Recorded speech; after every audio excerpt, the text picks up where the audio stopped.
Listo. Pues bienvenidos otra vez a esta nave del misterio económico. La sesión de hoy nos toca revisar la etapa más difícil de la historia económica de México desde la Revolución, que es pues, justamente el periodo neoliberal. Y nos habíamos quedado la sesión pasada en que todo este quilombo, toda esta maraña de situaciones que han redituado en el empobrecimiento de la población de México, en el acrecentamiento de las desigualdades, pues fue consecuencia de mal manejo de administraciones, mal manejo financiero de administraciones priistas, concretamente de la de Echeverría y de la de José López Portillo, pero también choques externos, como pudo haber sido la crisis global del petróleo.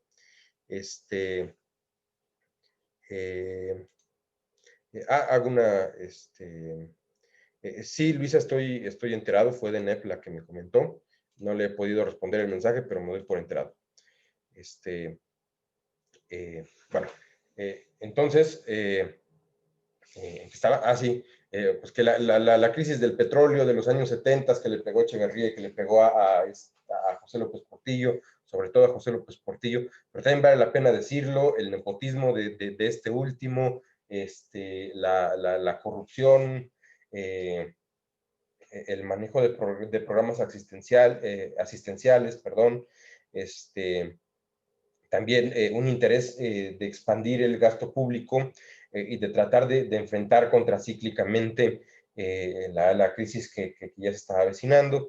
No funcionó, no tanto porque las recetas contracíclicas sean contraproducentes, sino porque pues, el mundo no estaba en general preparado para que los gobiernos continuaran expandiendo la demanda agregada. Es decir, había signos de agotamiento del paradigma keynesiano. No quiere decir que fuera ya descartable, aunque sí hubo muchas voces teóricas y políticas, sobre todo en Estados Unidos, que pugnaron por enterrar para siempre al keynesianismo. Las mismas voces que 30 años después estaban llorando por su restablecimiento. Y hoy día pues también se lo tienen en el olvido. Y aparte también incremento de tasas de interés en el sector bancario internacional que hizo que toda América Latina se superendeudara y que después no pudiera pagar sus deudas, y después apareciera Estados Unidos con el Fondo Monetario Internacional a tratar de negociar los refinanciamientos, en parte porque pues, los pasivos del Fondo Monetario Internacional son una fuente de ingresos importante para Estados Unidos, y porque pues, tampoco a ningún acreedor le conviene que su deudor le quede mal en términos de los pagos y a largo plazo no pueda saldar la deuda. Y pues todas estas situaciones dejaron a México en 1982 en una crisis profundísima, en una situación de pobreza tremenda. Es a partir de esta época en la que comienza a haber un aumento dramático en el crecimiento de personas en condiciones de pobreza extrema. Hay ya signos de inflación. Entonces, para corregir esto, pues lo que se requiere es intentar un nuevo paradigma de política económica, y ese paradigma ya estaba siendo explorado en Estados Unidos y en Reino Unido, y era el resultado de hallazgos, bueno, no de hallazgos, sino de propuestas de política generadas desde la teoría de economistas sobre el más famoso de todos, Milton Friedman, heredero de la escuela de pensamiento austriaco, en la cual está otro economista llamado von Mises, austriaco, otro economista austriaco llamado Hayek, que fue un rival muy fuerte de Keynes en la época de los años 30, cuando Keynes decía que había que adoptar políticas contracíclicas para superar la crisis de 1929, Hayek estaba empecinado con que tenían que ser procíclicas. Y bueno, haberle hecho caso a Hayek pues habría evitado que el mundo pasara por ese gran momento de desarrollo económico entre los años 40 y los años 70. Entonces, pues por ahí fue el rumbo que decidió tomar el siguiente presidente, que fue Miguel de la Madrid, que fue alumno de López Portillo, que fue uno de los chicos bien portados de la administración financiera de ese sexenio. A final de cuentas, un político gris que tuvo también una participación en el gobierno destacada por las reformas económicas, pero pues fuera de eso, considerado un político que reaccionaba lentamente, un presidente al que fácilmente se le iban las cosas de las manos, pero al menos sí muy coherente y muy estricto con su nueva política económica. ¿Alguien quisiera comentarnos su perspectiva acerca del estado del país durante este sexenio? O bien de las reformas que fueron emprendidas en este sexenio para superar la crisis.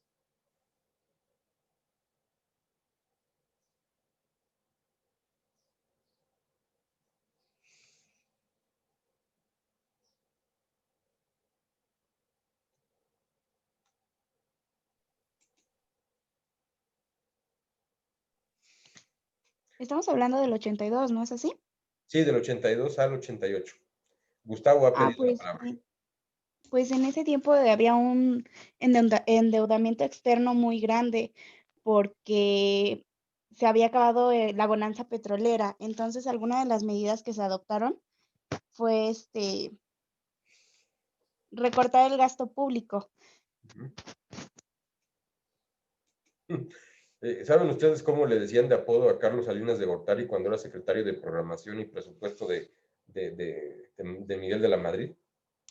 Cortari. Exactamente, le decían Salinas Recortari porque pues, era el que se aventó la tarea de justamente hacer reducciones a estos programas públicos, que tenía su lógica. La expansión del gasto público en las administraciones anteriores habían presionado al alza la demanda agregada. Para eso sirven estas expansiones del gasto público, para hacer que la gente consuma y para hacer que la oferta continúe generando productos de consumo que permitan satisfacer esta oferta. El problema es que por mucho tiempo esta estrategia genera inflación, porque la disponibilidad de ingresos para poder comprar permanentemente da incentivos a los empresarios para elevar los precios, pero también porque desde el punto de vista de la oferta implica una mayor ocupación de recursos y de repente a lo largo de las cadenas de valor se van encareciendo materias primas y se van encareciendo también procesos de manufactura, lo cual produce que exista un incremento de precios que va afectando cadenas e industrias y ramas productivas enteras. Pero también la mayor disponibilidad de dinero en circulación pues hace que cuantitativamente se pierda el poder de compra de la moneda. Entonces, si el gobierno está provocando que exista este impulso a la demanda, pues lo que hay que hacer es reducirlo y mediante el corte a las transferencias, que es el dinero que otorga el gobierno de manera directa a las personas, puede ser a través de becas, estímulos, subsidios, se va disminuyendo las presiones del gasto público sobre el sistema económico.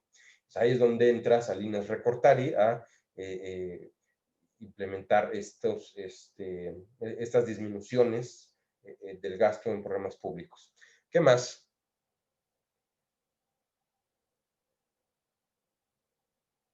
A ver, Gustavo, ¿quieres hablar ahora sí?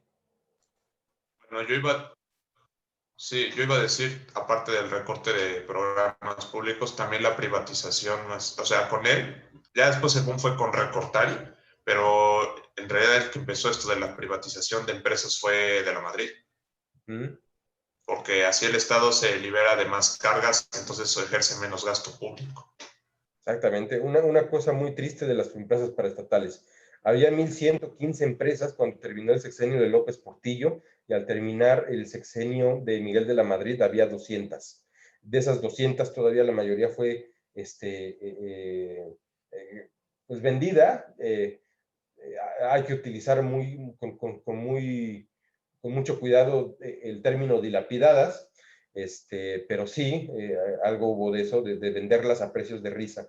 Pero empezó, ciertamente, durante la administración de Miguel de la Madrid. ¿Cuál es el problema? De repente las paraestatales se habían convertido en empresas poco eficientes porque había pocos incentivos para invertir en una economía cerrada, para innovar, para disminuir precios, y más bien estas empresas que tenían la función de producir bienes y servicios a precios muy baratos para fortalecer la economía familiar, pues en un principio tuvieron que elevar sus precios y de repente lo que generaban ya no era tan accesible. Pero además de eso, el gobierno, sobre todo desde la administración de López Portillo, había utilizado a las empresas paraestatales como caja chica cuando no alcanzaba el presupuesto o los ingresos ordinarios del presupuesto para poder pagar compromisos, sobre todo financieros. Entonces, ¿dónde sacaban dinero? De las arcas de las empresas paraestatales. Y está también la situación de que también el manejo financiero de las empresas paraestatales se prestaba a actos de corrupción, a desvío de recursos. Pemex siempre ha sido, por ejemplo, un ejemplo de estos malos manejos. Muchos de los ingresos petroleros han ido a financiar campañas políticas o directamente han sido destinados a enriquecer los bolsillos de políticos de la vieja guardia. Muchos de ellos pues, ya no existen, pero pues sí. No sé si ustedes hayan identificado en algún momento el argumento cuando estaba ocurriendo la situación de la reforma energética de Peña Nieto, que Pemex había que desmembrarla y entregarla al capital privado porque estaba quebrada. Bueno, ese argumento también fue utilizado durante la época de la Madrid. Empresas ineficientes que estaban quebradas, que habían sido llevadas a la quiebra por los malos manejos, se suponía iban a estar en mejores manos si se les trasladaba al sector privado. ¿Algún otro comentario, Alan? Sí, profesor, yo había escuchado si no mal recuerdo, fue exsecretario de Economía de José Sierra Puche, no me acuerdo si así se llama, Sí, este, sí, sí. era tan grande, las empresas paraestatales que había, o sea, de todo, que había desde las que hacían bicis hasta burdeles, y eran los únicos burdeles que presentaban pérdidas en el país. Sí, es un buen dato. No habría razón jurídica para justificar la existencia de burdeles, pero sí lo sabía, e incluso ellos presentaban pérdidas, precisamente porque en ocasiones también los contratos de administración de esas empresas se le entregaban a recomendados o familiares, sobre todo en el sexenio de López Portillo, hubo mucho esto de los amiguismos. Los dos hermanos de López Portillo, por ejemplo, tuvieron cargos públicos, su hijo también tuvo cargos públicos, su gran compadre, el negro Durazo, que fue el jefe de la policía, pues tenía su supermansión en Acapulco, el Partenón, todavía existe, pero ya se está cayendo en ruinas. El propio José López Portillo se mandó a construir una mansión tremenda, conocida después como la Colina del Perro, y estos vicios pues continuaron a lo largo de las siguientes administraciones. Su hermana destruyó el cine. ¿Mandé? Su hermana de José López Portillo destruyó toda la empresa del cine. Sí, el Por Macarato. ella bueno, por sus malos manejos se quemó la Cineteca Nacional y empezó a surgir lo de que yo conozco como cine de ficheras, que Ajá. pues es asquerosísimo, según ella, y quería implementar un cine más familiar, que quién sabe qué, y pues aprovecharon para vender la mitad de la, ¿cómo se llama esto? Hacer autofinanciable el cine con capitales privados, y redujeron, porque antes era la mitad de películas mexicanas y mitad de las extranjeras, y se redujo como a 10%, es una cosa horrible, y luego el Fidecine, bueno, muchas cosas. Le pegó específicamente, le pegó muy feo a la industria cinematográfica. Sí, si ustedes tienen la oportunidad de ver cine de ficheras en algún momento de su vida, déjenla No lo pasar. hagan. No, no lo hagan, sí, en serio. Sí, no lo hagan, déjenla pasar. Hace la aclaración, Alexander, me parece, de que el Partenón de Durazo estaba en Zihuatanejo, no en Acapulco. Muchas gracias por la aclaración. Yeshua, ¿nos quieres comentar? Sí, profesor. Bueno, yo creo que, bueno, en la lectura menciona que esta lógica de las reformas estructurales que sufrió el Estado son parte de una liberalización de la economía, ¿no? A nivel mundial. Entonces nos dice que muchas de estas reformas tratan de aplicarse, ¿no?, a esta nueva lógica donde las economías son abiertas, ¿no? Y donde te dice que Estados Unidos fue el promotor, ¿no?, hasta cierto punto, para que las economías latinoamericanas dieran paso a esta nueva apertura, en la cual, ¿cómo se llama?, iba a haber una serie de reformas, y dice que México se trasladó, ¿no? Nos pone 3 ejemplos importantes, que es la liberalización económica con el Telecán, eh, la,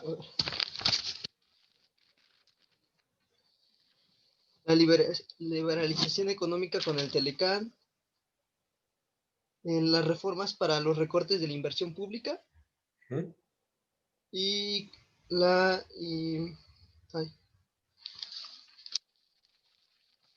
perdí el otro, pero pues creo que también era con respecto a la apertura de la economía hacia Sí, otros. el primero fue el primer instrumento de apertura económica que tuvimos, fue el Acuerdo General de Aranceles y Comercio, el GATT, y ese sí le tocó a Miguel de la Madrid en el 86. Y en efecto, este rollo de la apertura económica no era nuevo en los 80s. La Organización Mundial de Comercio lo promovió muy fuerte después de la Segunda Guerra Mundial. En 1946 justamente se firma el GATT y tenía pues ya un buen número de socios 40 años después. Pero la idea era que pues, a través del comercio internacional se lograran reactivar las economías que habían sido afectadas por la guerra. Pues un poco también con el objetivo de tratar de fomentar, perdón, una cultura de la paz a través del comercio. Pero en América Latina, donde el sentido no era donde no era posible más bien beneficiarse de la apertura, sino que era necesario fortalecer capacidades industriales, nos costó trabajo integrarnos al mercado internacional como parte del modelo de industrialización por sustitución de importaciones.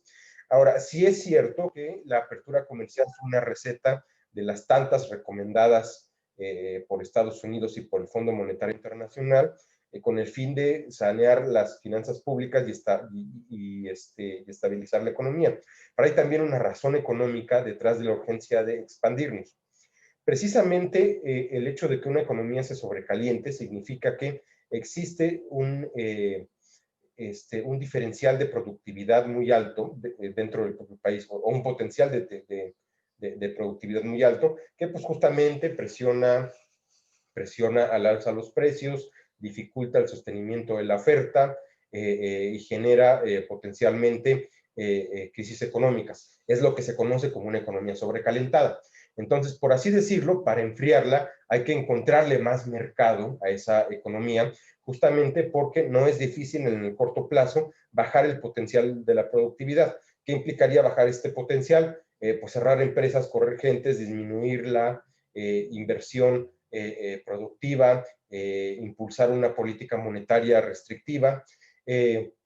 Entonces, mientras ese tipo de estrategias se hacen, por supuesto, pero mientras logran tener efectos en el mediano plazo dentro de la economía, lo mejor sería sacar el excedente de producción que se está generando dentro del país a un mercado exterior, de tal forma que se concibe que con un tipo de cambio depreciado, una economía que ha crecido mucho y que está teniendo problemas como resultado de ese crecimiento, va a encontrarse la panacea en el mercado exterior. Por supuesto, las panaceas no existen. Entonces, lo que ocurre es que una devaluación súbita del peso frente al dólar, como fue en el caso de nosotros, lo que generó es acrecentar la inflación y, a final de cuentas, dado que el modelo de industrialización por sustitución de importaciones había aportado muy pocos incentivos para innovar, al momento de que nosotros nos abrimos con mercancías de muy mala calidad,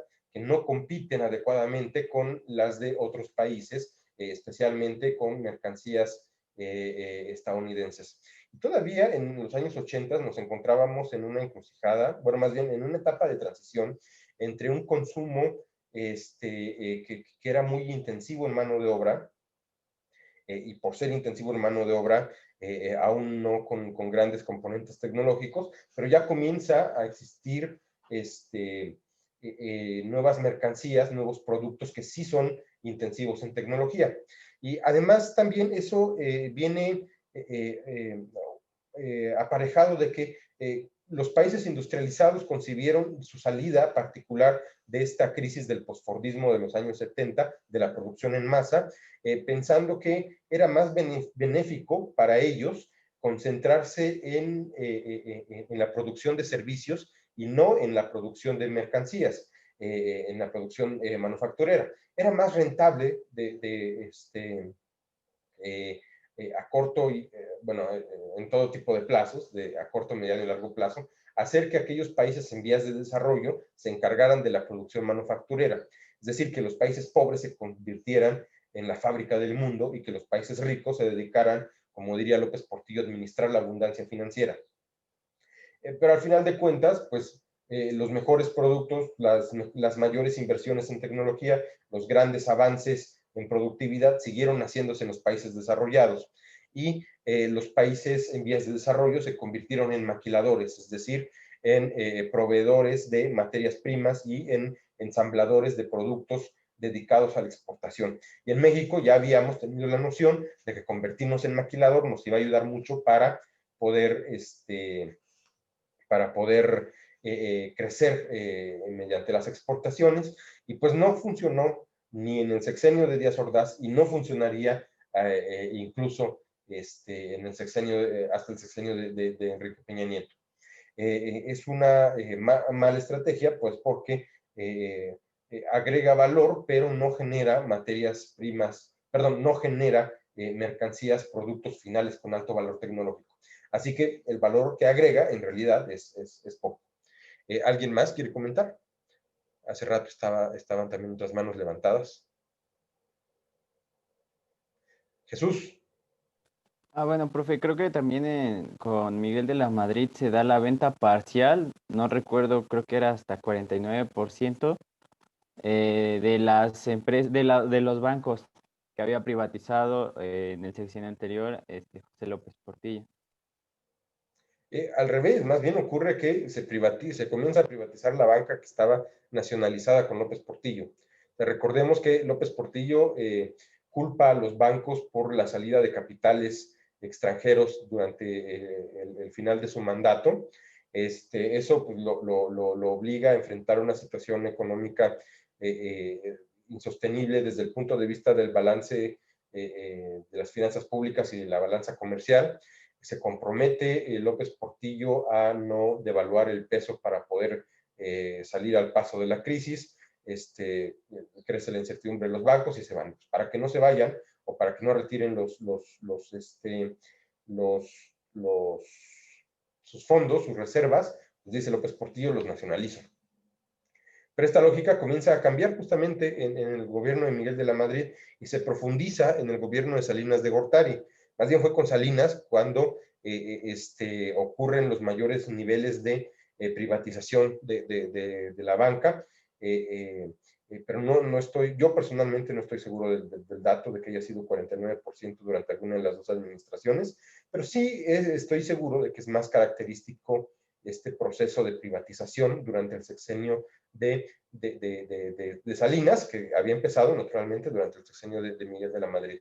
Y eso pues también iba devolviendo confianza a los inversionistas y también el hecho de que México estuviera siguiendo tan fielmente las recetas del Fondo Monetario Internacional, pues justamente implicaban recortes del gasto público, apertura comercial, depreciación del tipo de cambio, también para facilitar la salida de mercancías y también mayores derechos de propiedad, y esos mayores derechos de propiedad implican la liberalización de los sectores de economía, porque bueno, la propiedad más sagrada en el paradigma económico ortodoxo, pues es la propiedad privada, no la propiedad pública.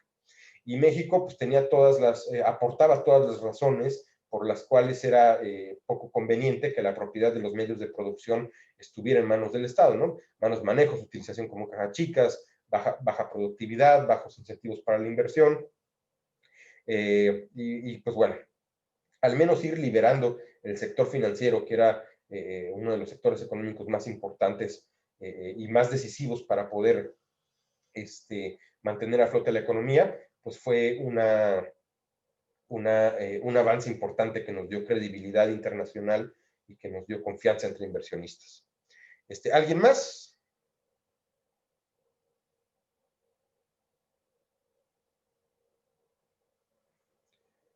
Bueno, pues a grandes... Yeshua, adelante. Profe, bueno, yo quería comentar también una parte donde dice que incluso las recomendaciones que le hacía el FMI, ¿no? O el Banco Mundial a México, no eran de acordes, ¿no? A la situación a la que se estaba afrontando, ¿no? Y que lleva muchas veces al adelgazamiento del Estado. Y de algún modo ya existía hasta un cierto punto en el cual el Estado ya no podía operar, ¿no? Sobre ciertos sectores. Y lejos de ayudar, pues complicaba más la situación. Pero México los hacía hasta cierto punto con la idea de adquirir los préstamos a los que estaban sujetos, ¿no? Esas condiciones. Ajá. El comentario es correcto, pero yo voy a decir que siempre me ha parecido que es exagerado, en el sentido de que proviene también de una narrativa de nostalgia, la estatización muy fuerte. Acuérdense la lectura de Gerardo Esquivel que veíamos al principio del curso, de que incluso hoy hay quienes miran con mucha nostalgia el pasado del modelo de industrialización por sustitución de importaciones. Pero si se dan cuenta, o sea, hablando en términos fríamente económicos, las reformas eran necesarias y fueron útiles realmente para comenzar a estabilizar un país que se había mantenido en crisis prácticamente 2 sexenios y que no superaría las crisis sino hasta 1994.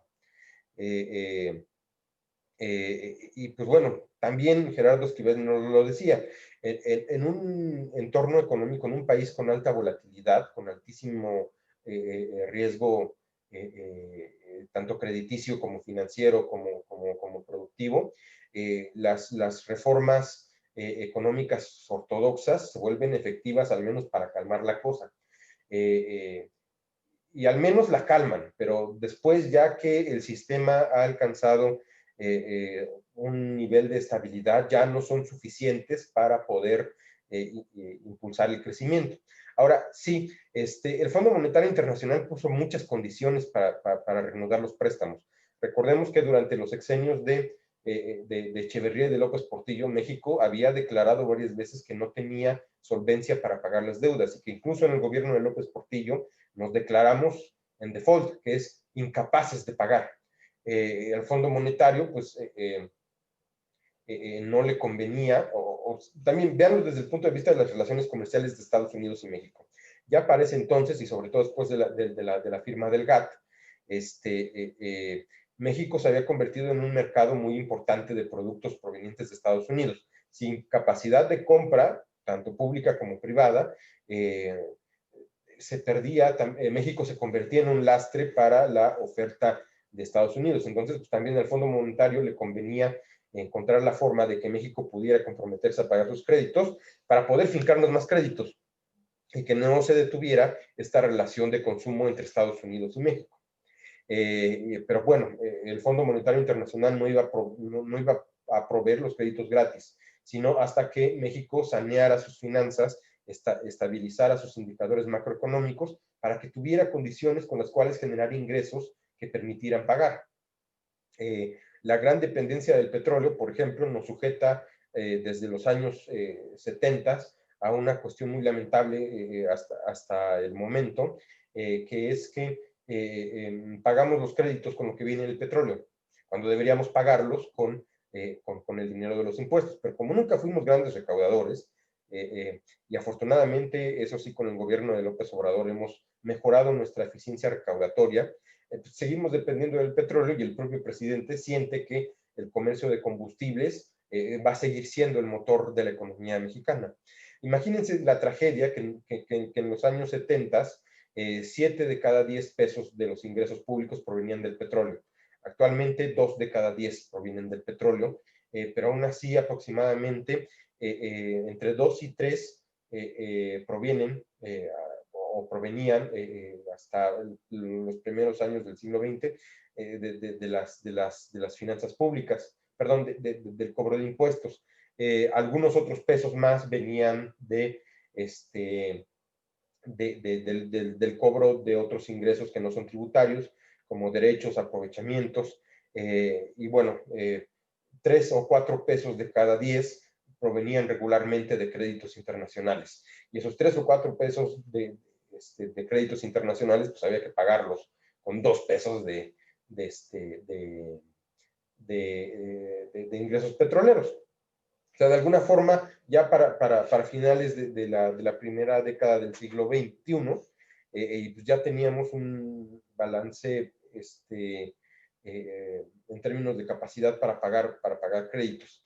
Pero aún así, depender mucho del petróleo y creer que en el futuro va a seguir siendo nuestra principal fuente de ingresos, nos puede mantener en condiciones muy inestables.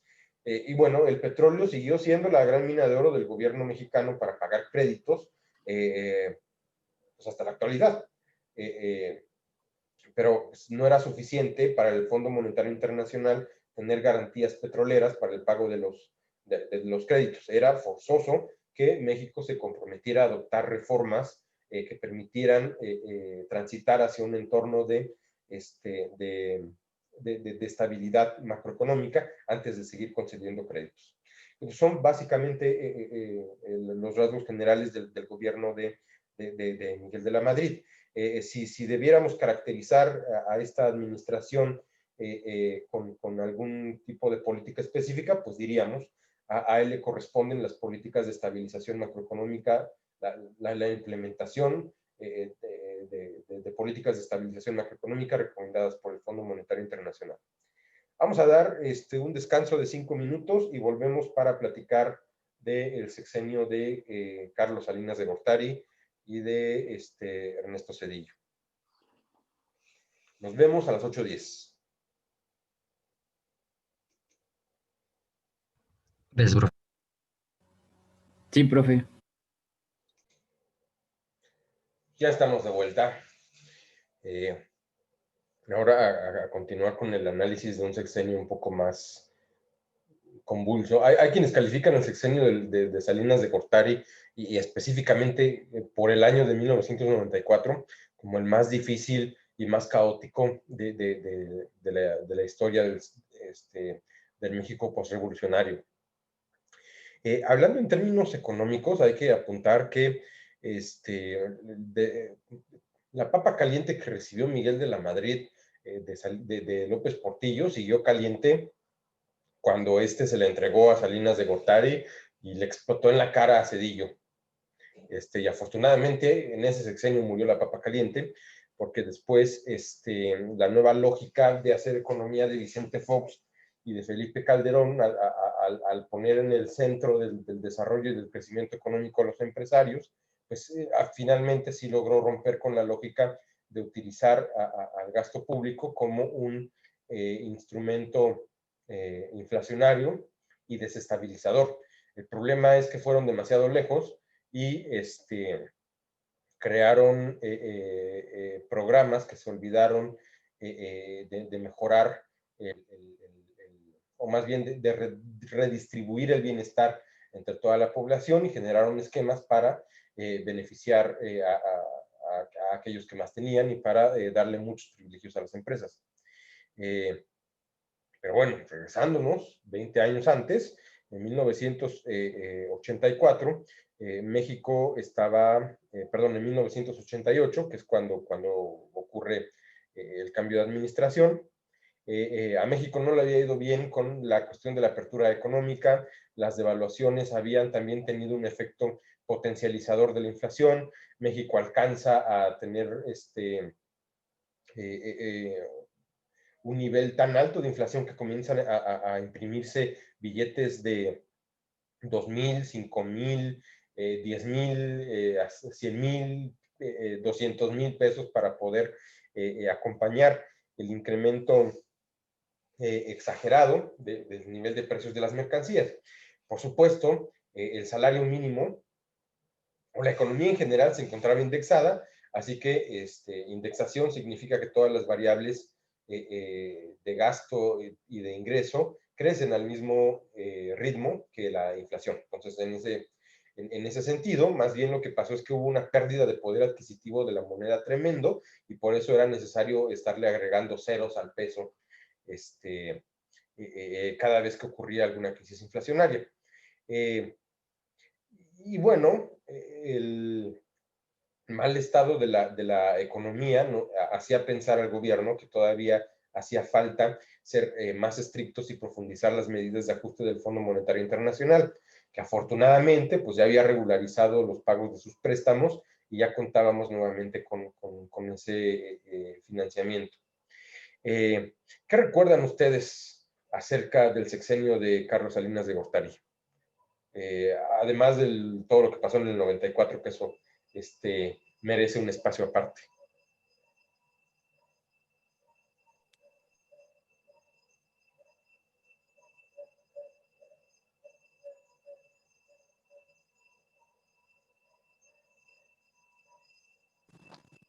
Creo que es en este sexenio, profe, en donde se comienzan a utilizar constantemente las reservas internacionales para controlar la inflación, ¿no? Creo que había 30 millones, que era el máximo, o 30.000 millones, no recuerdo, y ya para el 94, 93, se redujo a creo que 14.000 millones o 14 millones, no recuerdo muy bien. Sí, en efecto. ¿Cuál es la dinámica con las reservas internacionales? ¿Para qué sirven? El Banco Central compra dinero valuado en divisas extranjeras que después puede utilizar para apreciar o depreciar el peso. En México ha existido un esquema de flexibilidad del tipo de cambio, pero en los años 80 y en los años 70 era un tipo de cambio rígido, que significaba que prácticamente el Banco de México establecía por decreto, por así decirlo, el nivel del tipo de cambio. Y para poder mantenerlo, necesitaba hacer operaciones de esterilización cambiaria, que quiere decir vender o comprar dólares, sobre todo dólares, porque es la divisa que más utilizamos en nuestros intercambios internacionales para mantener la estabilidad del peso. Si el Banco de México vende muchos dólares a la población, entonces el peso se deprecia. Pero si el Banco de México tiene muchos dólares en sus reservas internacionales, entonces el peso se aprecia. Y si el peso está apreciado, quiere decir que es más fácil o más barato comprar mercancías provenientes del exterior que comprar las mexicanas. En una economía sobrecalentada, esto es contraproducente porque no existe, o más bien se debilita el consumo en el mercado interno. Si la moneda está depreciada, quiere decir que al resto del mundo le es más barato comprar nuestras mercancías. Entonces nos van a preferir y por lo tanto aliviarían un problema de sobreproducción. El problema es que a pesar de que la devaluación del peso era un objetivo primordial en las recetas del Fondo Monetario Internacional para poder salir de la crisis, existe un riesgo en depreciar demasiado, que es generar inflación.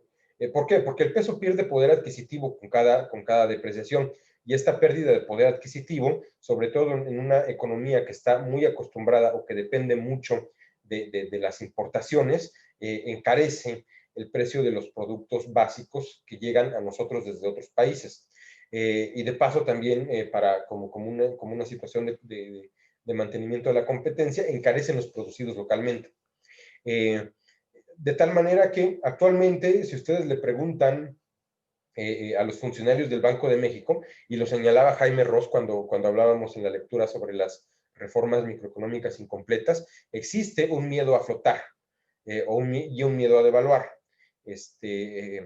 Flotar en realidad es una estrategia muy nueva, emprendida a partir del año 2000, que implica que, bueno, se deja al mercado la determinación del tipo de cambio. Pero ahí no, ahí en los años 80 la determinación tenía que ver con la cantidad de dólares que había en la reserva. Entonces, si el Banco Central tenía muchas reservas, el peso tendía a apreciarse. Si iba vendiendo las reservas, entonces el peso tendía a depreciarse y contribuía a la liberalización y flexibilización de la producción económica. La situación durante el sexenio de Carlos Salinas fue que sí, comenzó con un nivel muy alto de reservas, pero a medida que la crisis inflacionaria subía, se convertía, se hacía más difícil estabilizar también el panorama macroeconómico y aprovechar las ventajas del comercio exterior. Entonces iba liberando de repente reservas internacionales. Pero ojo, que las reservas internacionales también dependen de la inversión extranjera.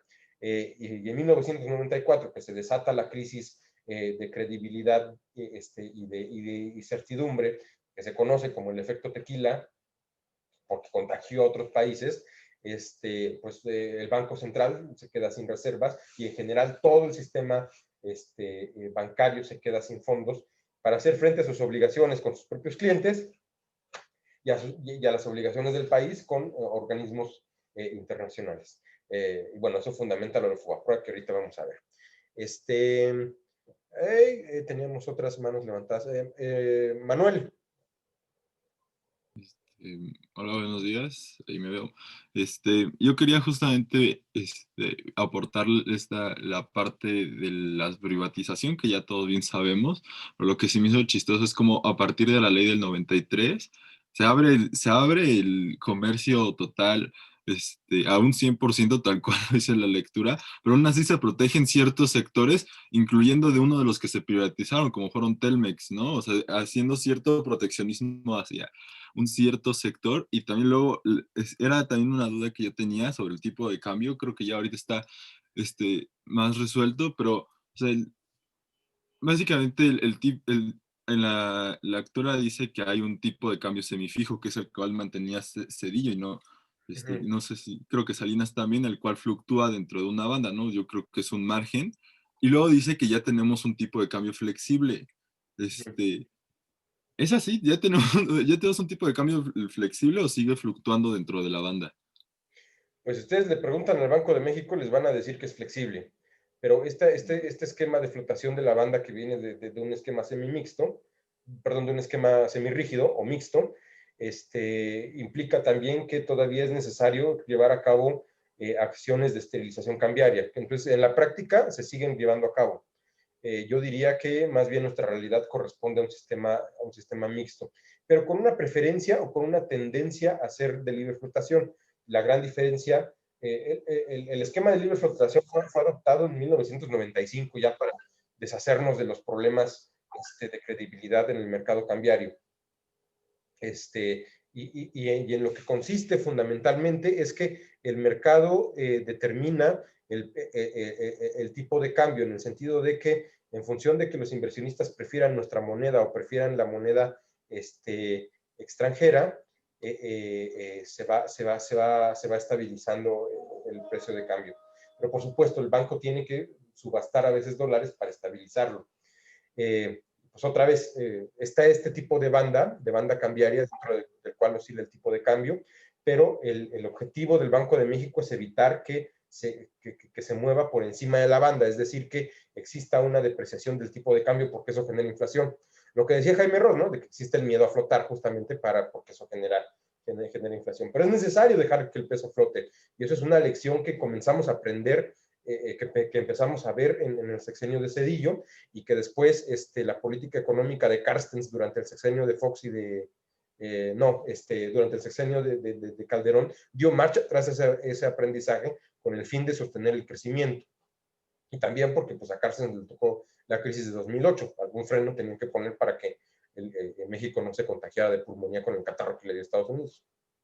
Profe, ahí justamente, como dice, la crisis se sucede porque le meten lo que dijo Jesús de los 30,000 millones de pesos en febrero del 94 a noviembre del 94, se gastan 16,000 millones de pesos en tratar de mantener la moneda. Y aún así los tesobonos ya los habían cotizado en 29,000 millones de pesos, lo que hace un saldo negativo de las reservas, ¿no? Que fue la pérdida de credibilidad. Exactamente. Que la pérdida de credibilidad no se debe solamente a esta decisión súbita de devaluar el peso. Más bien, esta decisión súbita es la consecuencia de que comenzara a haber salida de capitales masiva como resultado de las crisis políticas que habían sucedido en ese año, ¿no? El asesinato de Ruiz Massieu, el asesinato de Colosio. de Colosio, o sea, las dificultades para poder mantener un Estado de Derecho firme hicieron que los inversionistas se dieran cuenta de que tampoco había garantías para poder, para poder sostener la estabilidad macroeconómica. Así que lo que hicieron es pues, largarse. Y también les dio inseguridad. Fíjense, lo de los tesobonos eran deuda pública de México valuada en dólares. Entonces era muy atractiva. Y además con tasas de interés enormes. Entonces, pues, ¿quién no iba a querer tener tesobonos? Pero el momento en el que comienza a haber esta crisis de credibilidad, se suma otra cuestión, que es que los bancos comerciales llevaban ya años dando créditos a quien quiera que se los pidiera con mínimas garantías de recuperación de pago. Entonces, de repente, esta situación de la devaluación y de la salida de capitales pues, pone a todos en pánico y los bancos dicen, pues, vamos a acabar perdiendo porque no tenemos tampoco forma de que el Banco de México, que ya perdió sus reservas, nos refinancie las deudas. Entonces, lo que hicieron los bancos, la banca privada fue también elevar la tasa de interés. ¿Y por qué no? Si el gobierno estaba vendiendo tesobonos y CETES a altas tasas de interés. Entonces, toda la gente que había pedido créditos durante los años 80, de repente ya no podía pagarlos. No podían cumplir con tasas de interés tan grandes. Entonces, lo que hacen es decir, no, pues, ¿sabes qué? Tengo mis ahorros en el banco, al mismo banco al que le debo, mejor me llevo mis ahorros. Y los bancos de repente dicen, pues, ¿sabes qué? Es que pues, la crisis, la devaluación, la salida pues no tengo para pagarte tus ahorros ya se los presté a alguien y no sé dónde están, no tengo para nada. Ya es cuando, pero esa bomba le explota a Zedillo, y ahorita que pasemos a Zedillo, voy a profundizar en eso porque ahí está la crisis del Fobaproa también. Pero así te termina esa crisis de reservas internacionales y esa crisis de insolvencia de todo el sistema financiero es la característica más grande del sexenio de Salinas de Gortari. Sin contar, naturalmente, también la privatización, la penúltima gran etapa de privatización, que incluye pues entregar Telmex, la industria del tabaco, la televisión que se la da a Salinas Pliego, que pues ya era un empresario rico para ese entonces, se volvió más rico con la entrega, Altos Hornos de México, que también fue entregada a Manuel Larrea, y Alberto Balleres también se le dieron empresas del ramo tanto comercial como minero. Vamos a recuperar esta cuestión de las privatizaciones la próxima clase que hablemos de desigualdad, porque Gerardo Esquivel en esa lectura habla de cómo esas privatizaciones generaron problemas tremendos para la redistribución de la riqueza en México, en función de que a personas que ya eran asquerosamente ricas se le entregaron negocios que a lo mejor no eran lucrativos en ese momento, pero que tenían potencial para hacerlo. Antes de darle la palabra a Jesús, Luisa y alguien más habían tenido la mano levantada un buen rato. Entonces, primero le pregunto a Luisa si quiere hacer alguna intervención. No, profe, lo quería decir hace rato, pero Manuel me ganó lo que quería decir, entonces pues ya por eso la bajé. Perdón. Ok. Muy bien. No te perdono, Manuel. Yoali también quería comentar algo. ¿Quieres todavía intervenir? No, profe, también lo que iba a decir, de repente lo mencionó Manuel y fue como, ya no. Bueno. Entonces, Jesús, adelante. Profe, yo tengo una duda. En la lectura se mencionaba, ahorita que lo rescató Manuel, que las empresas fueron como subastadas. Esa parte no la entendí, no sé si me pudiera explicar. Pues no fueron subastadas, fueron entregadas mediante un esquema de licitación que es diferente. Es decir, una subasta implicaría que pones a la venta un bien, en este caso una empresa, y el que te dé el precio más alto se la queda. Y un proceso de licitación es más bien que generas un concurso en el cual varias personas interesadas en la adquisición de las empresas entregan una propuesta financiera y una propuesta administrativa, y te vas, independientemente de la oferta que hagan, por el mejor esquema de administración o de adquisición que presenten. Entonces, más bien fue de esta forma. Pero al final de cuentas, sí, estos grandes empresarios tuvieron que pagar por ellas y se subastaron a precios, se entregaron a precios muy bajos, realmente porque eran empresas con altos niveles de pasivos, es decir, sumamente endeudadas, con con problemas de flujo de efectivo muy grandes. Pero bueno, se entregaron aquellas que representaban ya una carga financiera para el Estado. Y en ese sentido, pues eran empresas que habían sido convertidas en monopolios y que durante mucho tiempo habían generado grandes fuentes de recursos. Pues ya no. Entonces lo que hizo el gobierno fue concentrarse primero en vender los monopolios y después vender las empresas poco competitivas. Y pues naturalmente el hecho de que una empresa sea monopólica quiere decir que tiene todo el control del mercado y por lo tanto tiene un potencial tremendo para poder, generar ganancias en el muy corto plazo. Por eso son las empresas más jugosas y por eso Telmex, Ferronales después Ferronales que ya fue con Cedillo, pero Altos Hornos de México, que eran empresas con una gran concentración del mercado, pues fueron tan atractivas y por eso quedaron en manos de aquellos en quienes quedaron. El Instituto Mexicano de Televisión era un caso especial porque quien tenía el monopolio de las telecomunicaciones desde los años 50 era Televisa. Y más bien el Imevisión había sido creado con el fin de crear contenidos culturales, pero también de romper el monopolio de mercado que tenía Televisa, y no duró mucho. Y pero al final se había concentrado una cuota de mercado muy grande. Imagínense, Imevisión tenía 3 canales, que eran el 7, el 13 y creo que el canal 8. El 8 se le entregó a Televisa y después acabó siendo el canal 9. Pero el 7 y el 13 le dieron sustento a Ricardo Salinas Pliego para enriquecerse y para poder romper el monopolio de Televisa y generar más bien un duopolio que francamente duró hasta la entrada de la reforma de telecomunicaciones de Enrique Peña Nieto. Me da escozor a veces hablar del gobierno de Enrique Peña Nieto porque fue horribilísimo, corruptísimo, lleno de represión, pero en términos económicos fue un sexenio muy progresivo de apertura económica, pero de apertura también en competitividad. Se desconcentraron mercados, se impuso vigilancia a actores preponderantes, se crearon mecanismos de mejora regulatoria que permitieron impedir el fortalecimiento de monopolios comerciales que vienen, tanto comerciales como productivos, que vienen justamente de esta época del salinismo. ¿Y por qué, bueno, después, por qué habría interés, recordando ahorita lo que comentaba Manuel, de que se privatizaron las cosas, pero hubo leyes que protegieron sectores específicos? Pues justamente protegieron los sectores a los que pertenecían las industrias monopólicas, pues con el fin de que la intervención de los capitales extranjeros no rompiera el gran potencial de adquisición de ganancias de estas empresas. El problema es que acompañado de esa política no viene una política de impuestos progresivos, porque si te estoy entregando una mina de oro, pues lo justo es que pagues mayor cantidad de impuestos por el uso de esa mina de oro, que nunca te va a fallar. Pero pues, por no querer molestar a los grandes empresarios, nunca logró concretarse esta política fiscal. Y gran error, porque siempre nuestra ineficiencia recaudatoria ha sido un gran problema y un gran lastre para el sostenimiento de nuestras finanzas públicas. Si de repente tienes empresarios que están ganando la millonada por reactivar empresas que tú no pudiste, pues lo lógico sería tratar de beneficiarte de los ingresos que van a obtener ellos, que van a ser superiores a los que tú entregaste cuando fuiste gobierno.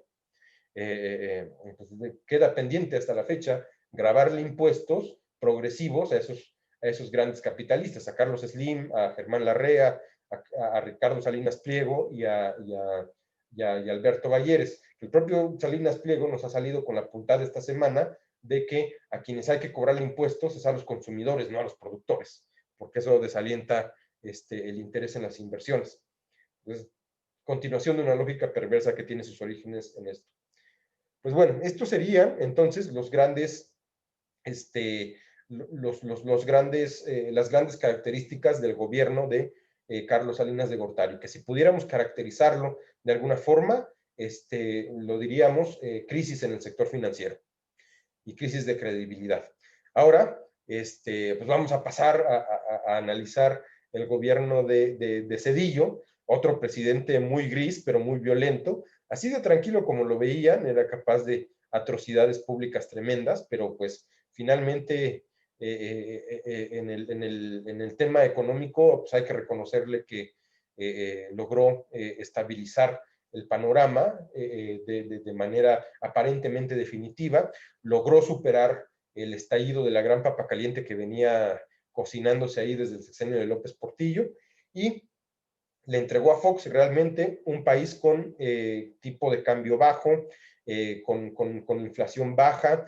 Ese es crédito de Salinas que se le quitaran 3 ceros al peso, pero también es crédito de Zedillo que no volviera a haber niveles de inflación tan altos como para que fuera necesario devolverle esos ceros al peso. ¿Qué más pueden ustedes o qué recuperan ustedes del sexenio de Zedillo?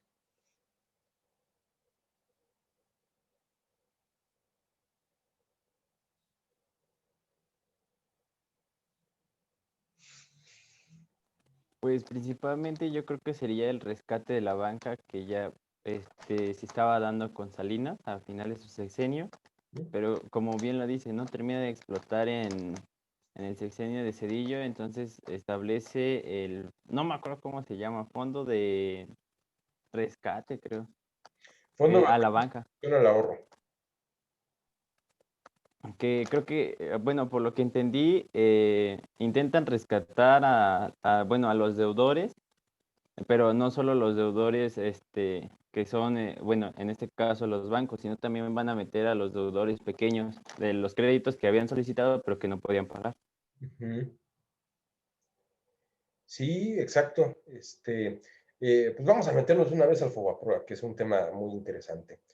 Se llama Fondo Bancario de Protección al Ahorro precisamente porque como parte de la política monetaria emprendida también durante todo este periodo, con el fin de evitar la salida masiva de capitales y con el fin de respaldar los ahorros de las personas en los bancos, se decidió crear una reserva de dinero al margen de la que estaban obligados los bancos comerciales a mantener en el Banco de México, para que en caso de crisis o de quiebre de todo el sistema, existiera una parte de esos ahorros que pudiera ser repartida equitativamente entre todos los ahorradores.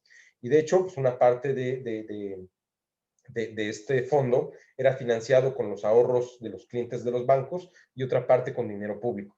Entonces, cuando ocurre toda la crisis de diciembre del 94, ya siendo presidente Zedillo, imagínense, toda esta cuestión le estalla en la cara en los primeros 21 días de gobierno a Zedillo. Pues el manual decía que para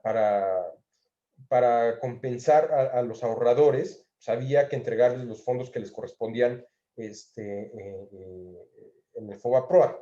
Es decir, eran para pequeños y medianos ahorradores, eran para clientes, para personas del fuero común. El FOBAPROA no estaba pensado para beneficiar a los grandes inversionistas. Pero ojo, que aquí es donde comienza la trampa, porque para una persona poder redimir la parte o el beneficio que tenía del fondo bancario, especialmente si era una persona moral, tenía que declararse en bancarrota. Y esta declaración de bancarrota pues implicaba situaciones jurídicas que pues eran fáciles de tramitar, sobre todo si eras una empresa grande.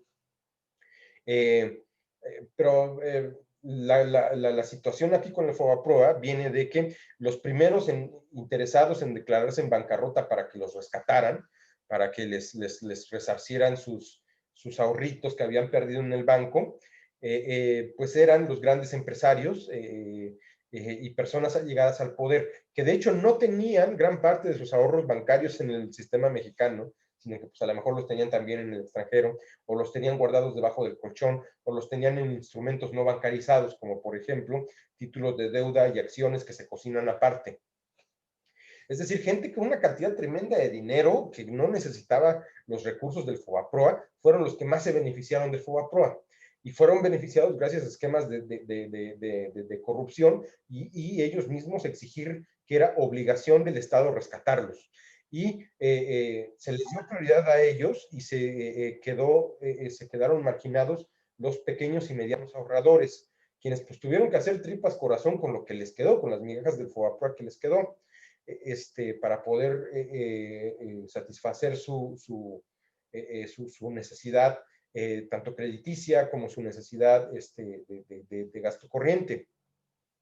Además, se profundiza el problema de la crisis entre el 94 y el 95, y todavía se da el coletazo en el 96, debido a que, pues, como parte de las antiguas recetas del Fondo Monetario Internacional, pues está incluido un tope salarial, y el salario mínimo se convierte también en una herramienta de control inflacionario, en el sentido de que era indispensable, o se concibe indispensable, mantener un salario mínimo lo más bajo posible para evitar el crecimiento de precios.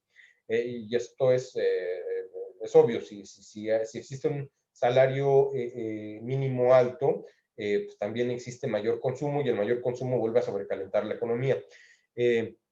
Entonces, más bien, contrario a lo que podía resultar lógico, el gobierno de Zedillo utiliza al Banco de México, que se había quedado también tirado en la lona con la cuestión de la salida de capitales, para utilizar las pocas reservas que le quedaban para estabilizar el precio. Pero aparte también surge otra lógica de control de la inflación, que comienza a popularizarse en la política y que no se consolida sino hasta el 2008, que es la inflación, el control de la inflación por objetivos de inflación. Es decir, el Banco Central tenía que hacerse el propósito de mantener a la inflación dentro de una banda. Ya lo comentábamos cuando veíamos a Jaime Ross, es de 2 más menos 1%.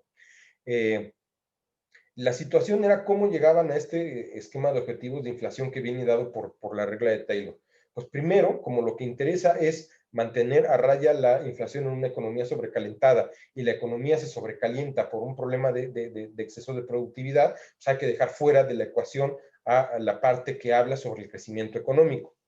Segundo, pues México ya llevaba una senda de crecimiento económico estable desde que se superó la crisis inflacionaria en el sexenio de Salinas de Gortari. Entonces, podía fácilmente el banco no preocuparse demasiado por eso, al menos no en este momento, para estabilizar. Como no había forma de seguir depreciando el peso porque no había reservas con las cuales esterilizar, entonces el método de estabilización del poder adquisitivo de la moneda tenía que ser otro, y en este caso era la venta de deuda gubernamental.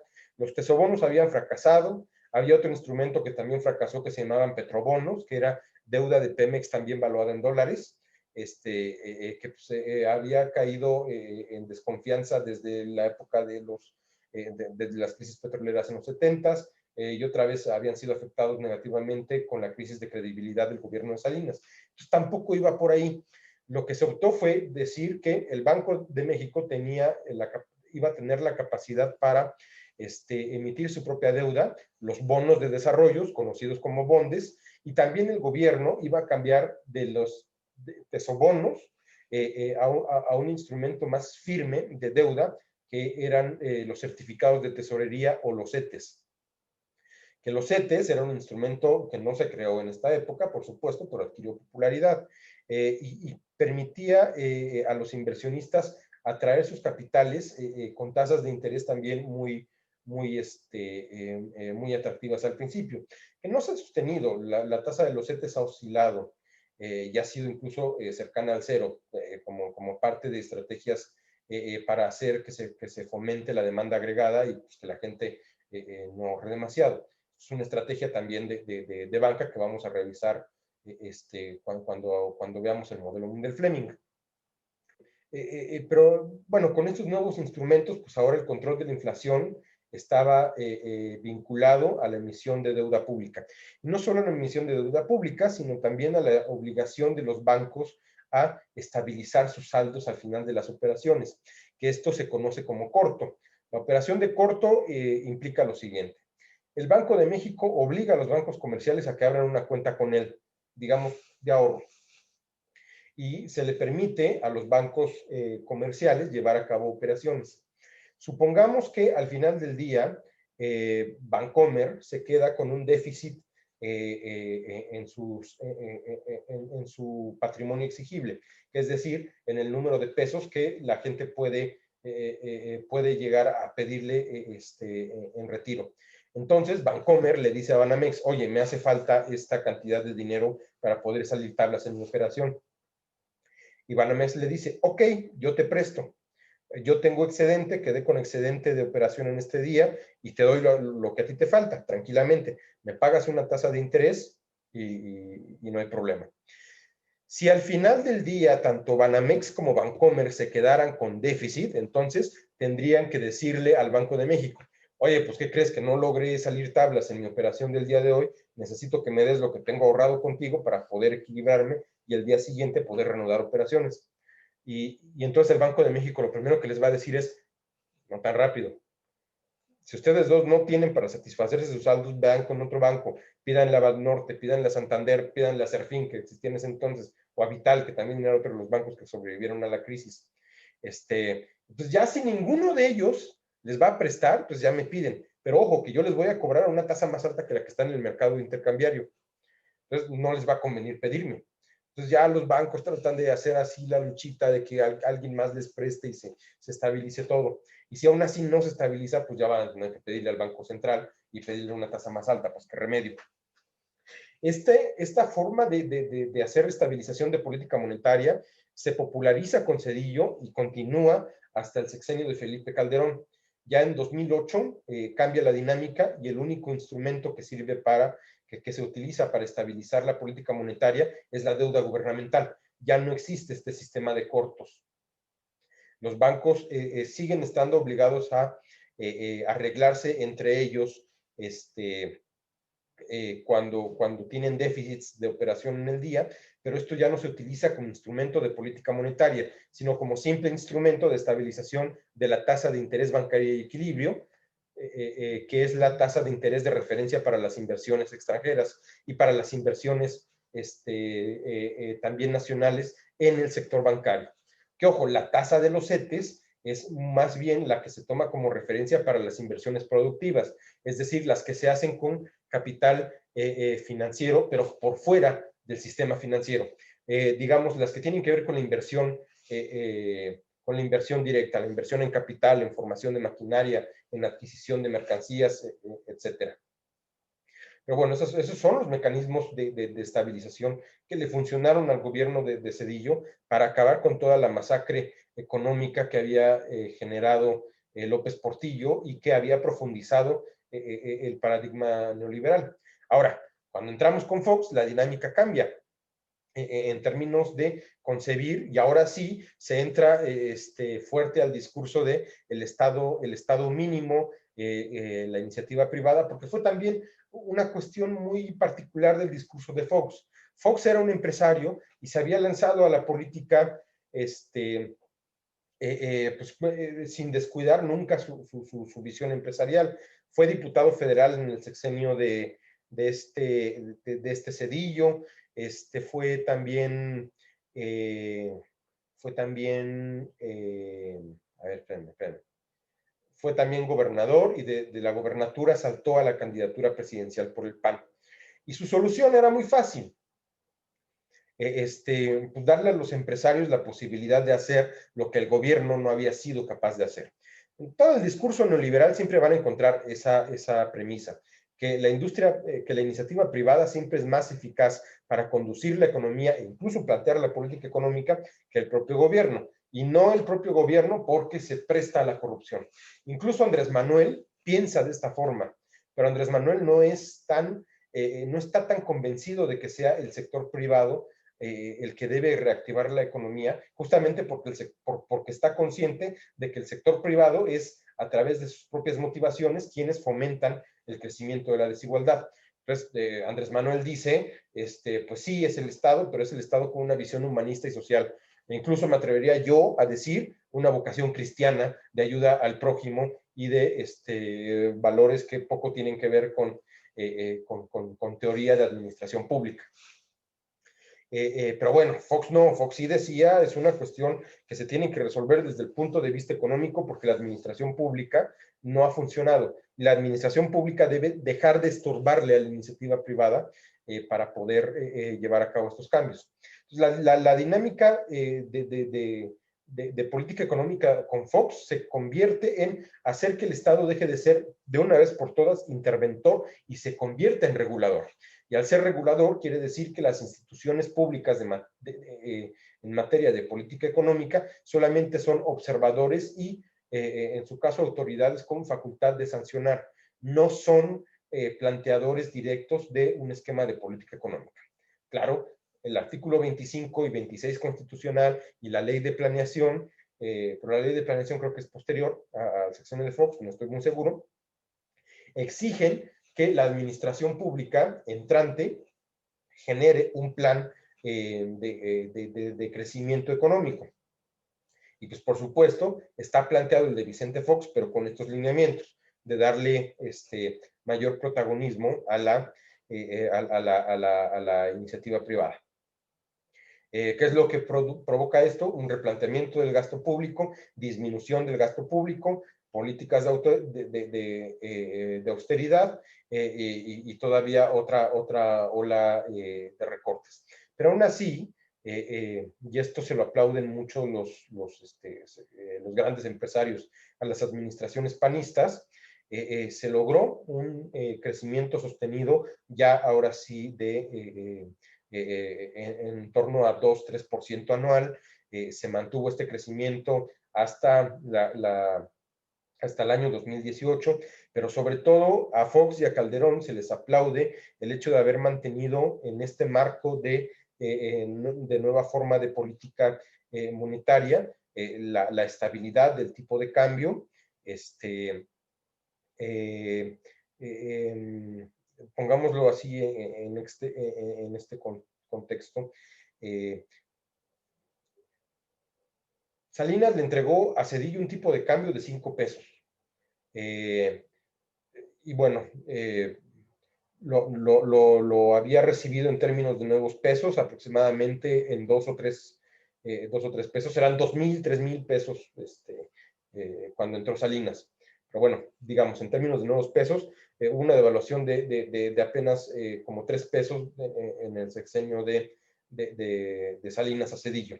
Zedillo le entrega a Fox un tipo de cambio de 9 pesos.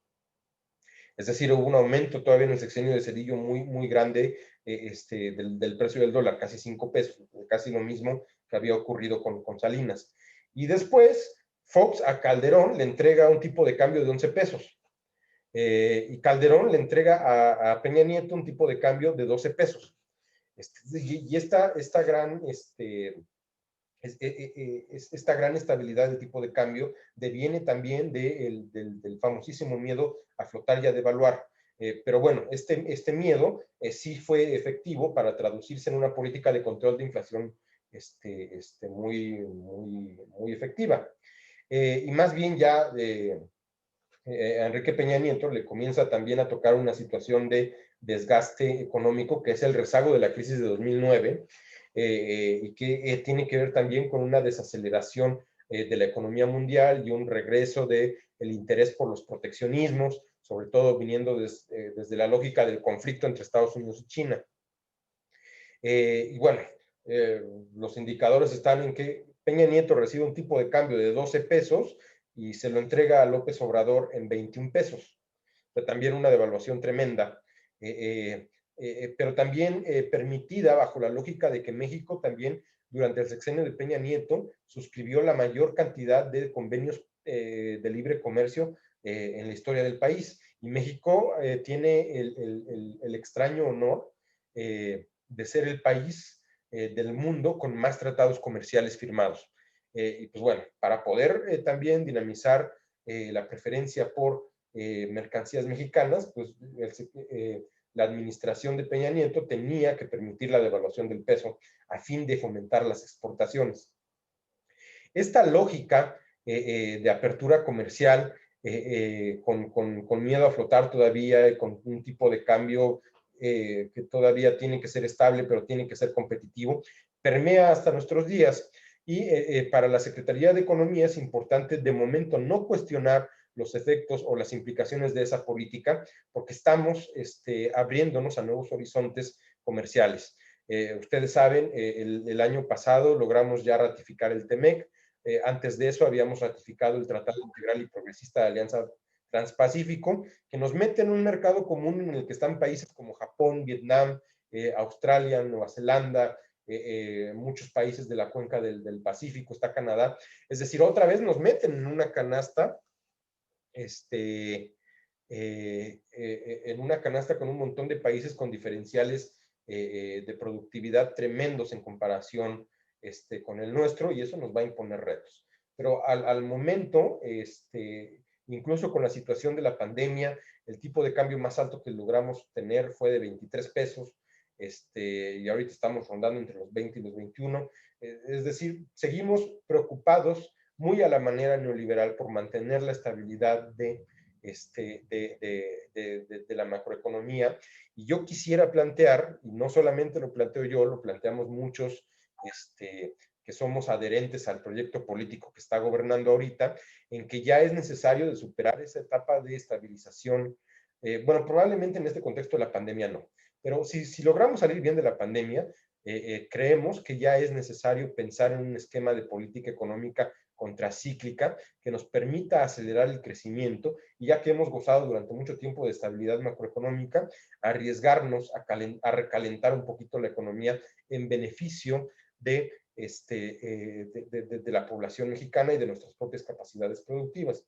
Pero ojo, este debate no es sencillo, debido a que pues, para eso tenemos que acompañar la situación de una política fiscal progresiva, de una mayor eficiencia recaudatoria. Vamos por buen camino en la eficiencia recaudatoria, y tal vez de encontrar mejores soluciones a las amenazas de Estados Unidos de cerrar su mercado y cortar los lazos comerciales con mercancías específicas. El caso sonado de hace 2 años fue las restricciones sobre la importación de acero mexicano, que de hecho el gobierno de Estados Unidos llegó a apuntarse el comentario de que la importación de acero de China y México era una amenaza para la seguridad nacional de aquel país. Entonces nos la vimos muy negras.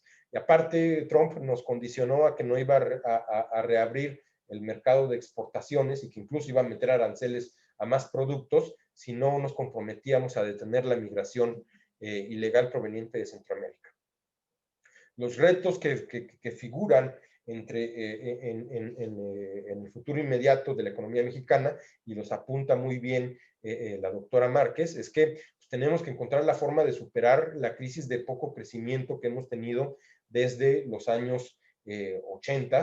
Tenemos que encontrar formas de insertarnos productiva y competitivamente en los mercados internacionales. Tenemos que a lo mejor voltear a ver a la posibilidad de establecer ya una política económica contracíclica que tanta falta le ha hecho al país en los últimos 20 años. Pues bueno, así es ese es el panorama que nos pinta la etapa neoliberal de la historia mexicana, y pues con eso concluimos la revisión histórica pertinente de este curso. En la siguiente clase pues nos vamos a meter a ver cómo está ahora el panorama más actual, empezando con el análisis de la desigualdad y después las perspectivas de muy a corto plazo que están incluidas en el paquete económico que se presentó para el año 2021. Profe, Sí. Nada más a forma de resumen, quería entender cómo esta parte, o sea, de Miguel de la Madrid a Salinas, o sea, ¿usted diría que las reformas que hizo Miguel de la Madrid sí eran necesarias para poder salir de la dinámica heredada por López Portillo, pero con Salinas se llegó a una profundización de esas dinámicas, entregando una olla de express a Cedillo, el cual pues hizo lo que se pudo, y ya las administraciones posteriores pues, y mantuvieron la misma línea a favor de, pues ya sabemos quién, ¿no? De estabilidad macroeconómica. ¿Eso sería más o menos a forma de resumen? Ese es perfectamente el resumen, Manuel, muy bien dicho. Muchas Eso es gracias. todo, muy bien condensado todo lo que hemos platicado en esta clase. Sí. Y qué bueno que se queda grabado para la posteridad, porque es verdaderamente una muy buena forma de sintetizar pues esta hora y media de charla que nos hemos aventado. Pues bueno, ahí me habían compartido por chat una pregunta, pero ya no encuentro la pregunta. Y no sé quién me la hizo. Ah, ya, Carlos García. ¿A qué te refieres con qué economía tiene esa política de fluctuación? ¿Te refieres a...? Sí, era de su moneda, pero ya creo que la clase se acabó. Es que usted habla de dejar la moneda fluctuar, que México no la ha dejado, tiene miedo. Entonces me preguntan, ¿a qué países tienen esa política actualmente? Pues rápidamente te contesto, Estados Unidos, que aparte tiene mandato dual, el Banco Central Europeo tiene también esa política, que ha tenido que revisar como resultado de la crisis crediticia de Grecia de 2008, pero la mantiene. Y al menos de casos específicos te puedo contar de esos. Voy a tratar de investigar para el próximo lunes a ver qué otros países tienen también la misma política. Gracias, profe. Sí. Bueno, pues sí, pues prácticamente se nos acabó la clase. Hasta aquí llegaríamos. Si alguien quiere plantearme alguna pregunta, lo puede hacer ahora, con cargo a que tendría que quedarse unos minutos más para que se la responda, o si no, nos vemos el próximo lunes. Nos vemos el lunes, profe. Gracias, profe. Adiós. Gracias, profe. Profe. Muchas gracias por hoy, nos vemos el lunes. Profe. Hasta luego, profe. Gracias, profe.